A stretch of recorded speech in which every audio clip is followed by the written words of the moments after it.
بسم اللہ الرحمن الرحیم۔ السلام علیکم، آپ دیکھ رہے ہیں ہمارا یوٹیوب چینل۔ میں ہوں ملک عبدالرحمن۔ ناظرین، پاکستان آرمی کے ایک سابق لیفٹیننٹ جنرل اور سابق DGISI جنرل فیض حمید، جن کے بارے میں پاکستان میں کون نہیں جانتا۔ جنرل فیض حمید آج کل بہت زیادہ خبروں میں ہیں، بلکہ ویسے تو وہ پچھلے کئی سالوں سے خبروں میں ہیں، لیکن جب سے وہ ریٹائر ہوئے ہیں تب سے ان کے بارے میں جو خبریں آ رہی ہیں وہ زیادہ ہو گئی ہیں۔ جنرل فیض حمید کو کل دیکھا گیا کہ وہ چکوال میں ان کا جو گاؤں ہے وہاں پر ایک تقریب میں وہ شریک تھے۔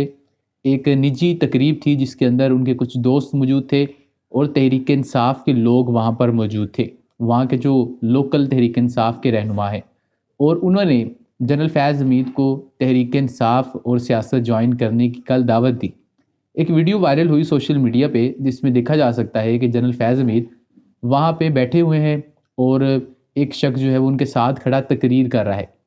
وہ چھوٹا سا ایک سپیچ دیتا ہے اور اس میں وہ جنرل فیض حمید کو دعوت دیتا ہے کہ آپ سیاست میں آ جائیں، اور اس سپیچ کے اندر کچھ اہم باتیں تھیں جو کہ میرا خیال ہے بہت سارے لوگوں نے مس کر دی ہوں گی۔ اس شخص نے کہا کہ آپ جو ہے وہ ہماری خواہش تھی کہ آرمی چیف بنے، لیکن اللہ تعالیٰ کو منظور نہیں تھا، اور اب ہماری یہ خواہش ہے کہ آپ سیاست میں آ جائیں۔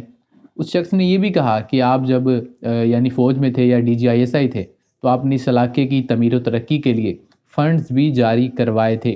میں کوئی قانون کا ایکسپرٹ تو نہیں ہوں، کوئی قانونی ماہر ہی میری رہنمائی کر سکتا ہے کہ کیا ایک DGISI یا فوجی جرنیل اپنے علاقے کے لیے اس طریقے سے فنڈز جاری کروا سکتا ہے یا نہیں، کیونکہ ہمیں تو اتنا ہی بتایا گیا ہے آج تک کہ جو سویلین تھے، خاص طور پر جو MP MNAs ہیں، ان کو فنڈز دیے جاتے ہیں اور ان کا کام ہے علاقے کی تعمیر و ترقی کے لیے۔ تو فیض حمید صاحب کس حیثیت میں وہاں سے فنڈز لے رہے تھے؟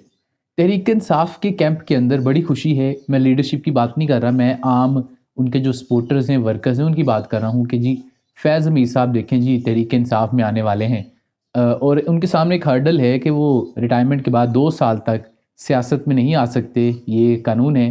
اس کے بعد وہ کسی بھی سیاسی جماعت کو جوائن کر سکتے ہیں۔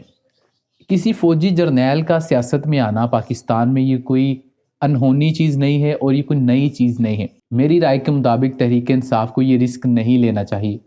تحریک انصاف کے لوگ تو بڑے خوش ہیں کہ فیض حمید صاحب سیاست میں آ جائیں گے، اور کل جب یہ ویڈیو وائرل ہوئی تو میرے لیے حیرانگی کی بات یہ تھی کہ وہاں پر جب یہ شخص بات کر رہا تھا تو فیض حمید صاحب نے ان کو نہیں روکا۔ میں اپنے طور پر یہ اس بات پہ بلیو رکھتا ہوں کہ کسی بھی فوجی جرنیل کو اپنی ریٹائرمنٹ کے خاص طور پر کوئی 2 ہفتے ہوئے ہیں اور اس طریقے سے پولیٹیکل ایکٹیویٹیز میں شرکت نہیں کرنی چاہیے، اور ان کے سامنے اگر کوئی شخص اس طریقے سے بات کرتا ہے، ان کو دعوت دیتا ہے، تو اس کا شکریہ ادا کریں اور یہ بات کہیں کہ میں سیاست میں نہیں آنا چاہتا۔ لیکن فیض حمید صاحب جیسے وہاں پر بیٹھے رہے اور ان کی باڈی لینگویج سے لگ رہا تھا کہ ان کو اس چیز سے کوئی مسئلہ نہیں ہے اور وہ سیاست میں آ جائیں گے۔ جیسا کہ میں نے کہا کہ کسی فوجی جرنیل کا پاکستان میں اپنی ریٹائرمنٹ کے بعد سیاست میں آنا کوئی نئی چیز نہیں ہے، لیکن فیض حمید والا معاملہ الگ ہے۔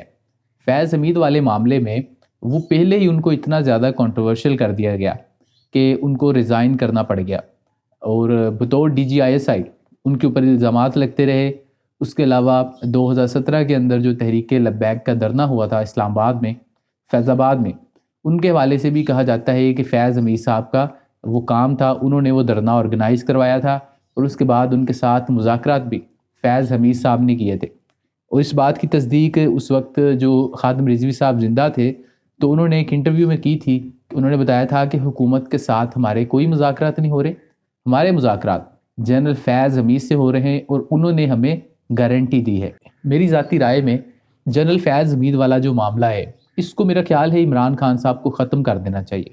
یہ ایک ایسا باب ہے جس نے تحریک انصاف کو اور عمران خان صاحب کو فائدہ نہیں پہنچایا بلکہ نقصان ہی پہنچایا ہے۔